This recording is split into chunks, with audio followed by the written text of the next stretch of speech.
Today's walk after dinner is in Valley Forge, Pennsylvania, about 18 miles northwest of Philadelphia. In the winter of 1777, the American Revolution was on the brink of collapse. But here at Valley Forge, a collection of weary individuals became a unified army. We walked from the Visitor Center to the recreated cabins of the Muhlenberg Brigade to the National Memorial Arch. Then we're on to the small stone house that served as Washington's headquarters.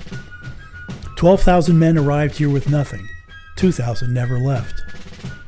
As we walk these grounds, we'll remember the words of George Washington himself, from his desperate pleas for his soldiers' survival to his eventual pride in a transformed professional army. It's the crucible of the Revolution. Let's walk after dinner.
To the President of Congress, Valley Forge, 23rd of December, 1777.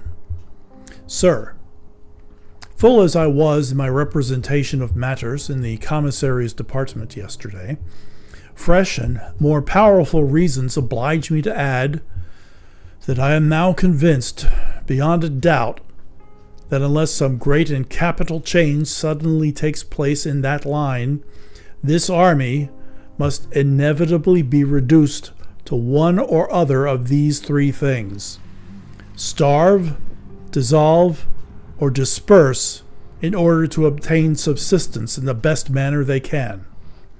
Rest assured, sir, this is not an exaggerated picture, but that I have abundant reason to support what I say. Yesterday afternoon, receiving information that the enemy in force had left the city and were advancing towards Derby with apparent design to forage and to draw subsistence from that part of the country, I ordered the troops to be in readiness, that I might give every opposition in my power, when behold, to my great mortification, I was not only informed, but convinced that the men were unable to stir on account of provision, and that a dangerous mutiny begun the night before, and with difficulty suppressed by the spirited exertions of some officers, was still much to be apprehended on account of the want of this article. This brought forth the only commissary in the purchasing line in this camp, and with him this melancholy and alarming truth, that he had not a single hoof of any kind to slaughter, and not more than 20 barrels of flour. From hence, form an opinion of our situation when I add that he could not tell me when to expect any. All I could do under these circumstances was to send out a few light parties to watch and harass the enemy, whilst other parties were instantly detached different ways to collect, if possible, as much provision as would satisfy the present pressing wants of the soldiery. But will this answer? No, sir. 3 or 4 days' bad weather would prove our destruction. What then is to become of the army this winter? And if we are as often without provisions now as with then, what is to become of us in the spring, when our force will be collected with the aid perhaps of militia to take advantage of an early campaign before the enemy can be reinforced? These are considerations of great magnitude, meriting the closest attention.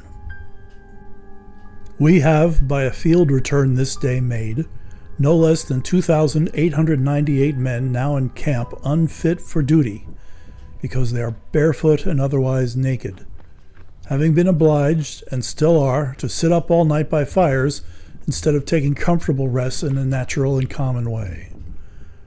We find gentlemen in the legislature reprobating the measure of going into winter quarters, as if they thought the soldiers were made of stocks or stones, and equally insensible of frost and snow. I can assure those gentlemen that it is much easier and less distressing to draw remonstrances in a comfortable room by a good fireside than to occupy a cold, bleak hill and sleep under frost and snow without clothes or blankets. However, although they seem to have little feeling for the naked and distressed soldiers, I feel superabundantly for them, and from my soul pity those miseries which it is in neither my power to relieve or prevent. Everything depends upon the preparation that is made in several departments, and the success or misfortunes of the next campaign will more than probably originate with our activity or supineness during this winter. I have the honor to be your most obedient servant, George Washington.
To Governor George Clinton, Headquarters, Valley Forge, 16 February 1778. Dear Sir, it is with great reluctance I trouble you on a subject. I mean the present dreadful situation of the Army for want of provisions, and the miserable prospects before us with respect to futurity. It is more alarming than you will probably conceive. For some days past there has been little less than a famine in camp. A part of the army has been a week without any kind of flesh, and the rest 3 or 4 days. Naked and starving as they are, we cannot enough admire the incomparable patience and fidelity of the soldiery, that they have not e'er been this excited by their suffering to a general mutiny and dispersion. Strong symptoms, however, of discontent have appeared in particular instances, and nothing but the most active efforts everywhere can long avert so shocking a catastrophe. Our present sufferings are not all. There is no foundation laid for any adequate relief hereafter. All the immediate additional supplies they seem capable of affording will not be sufficient to support the army more than a month longer, if so long. Very little has been done to the eastward and as little to the southward, and whatever we have a right to expect from those quarters must necessarily be very remote.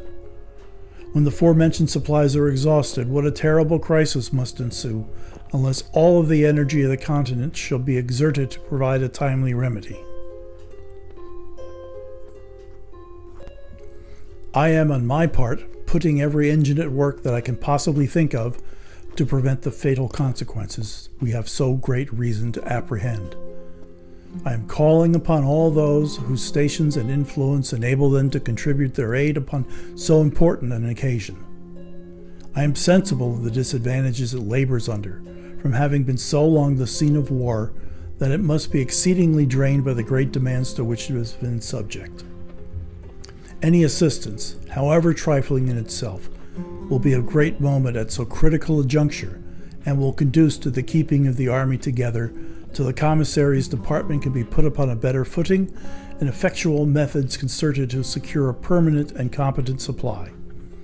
If you can devise any means to procure a quantity of cattle or other kind of flesh for the use of this army to be at the camp in the course of a month, you will render a most essential service to the common cause. I have the honor to be your obedient servant, George Washington.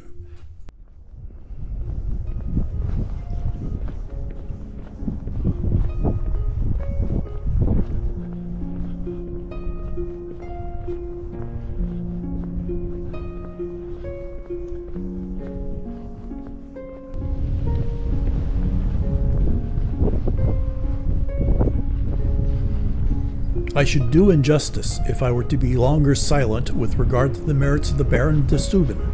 His knowledge of the profession, added to the zeal which he has discovered, lead me to consider him as an acquisition to the service.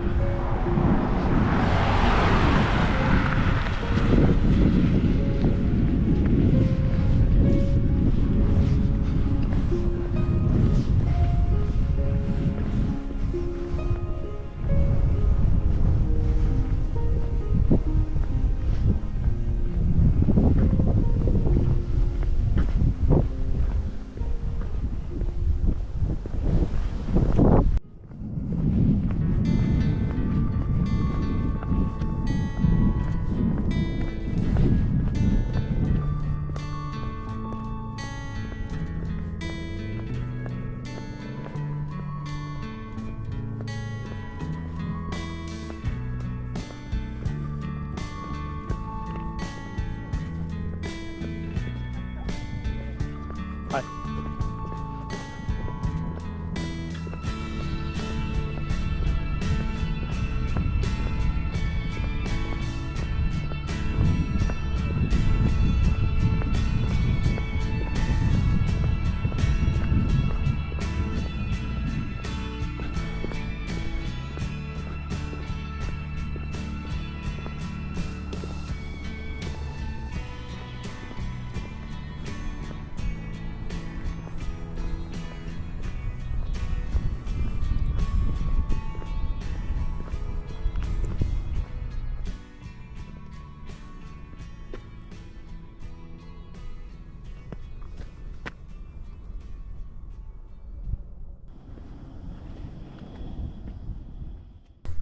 My dearest, I am now set down to write to you on a subject which fills me with inexpressible concern, and this concern is greatly aggravated and increased when I reflect upon the uneasiness I know it will give you.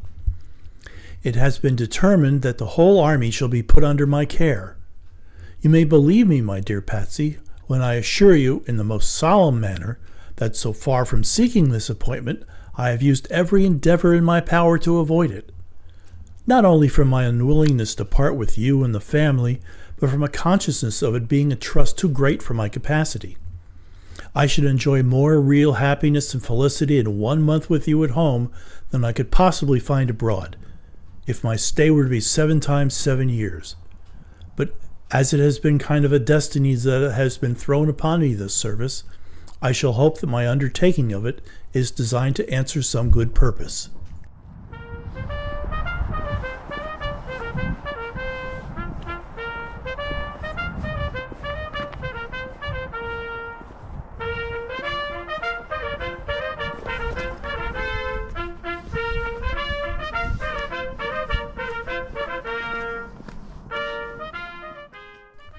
As soon as Congress may think it expedient, I shall be happy to have an opportunity of announcing to the Army with the usual ceremony such parts of the intelligence as may be proper and sanctioned by authority. I have mentioned the matter to such officers as I have seen, and I believe no event was ever received with a more heartfelt joy.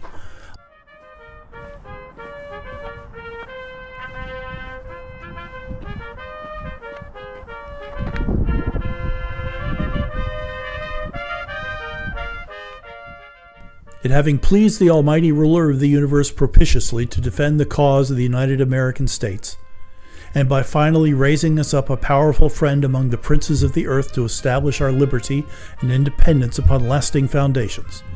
It becomes us to set apart a day for gratefully acknowledging the divine goodness and celebrating the important event which we owe to his benign interposition. The several brigades are to be assembled for this purpose at 9 o'clock tomorrow morning.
Sorry, boys.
June 17th, 1778. The army is to march tomorrow until further orders in the following order. The Marquis de Lafayette is to leave with... It's great to be with you just as you are. Let's take another walk after dinner.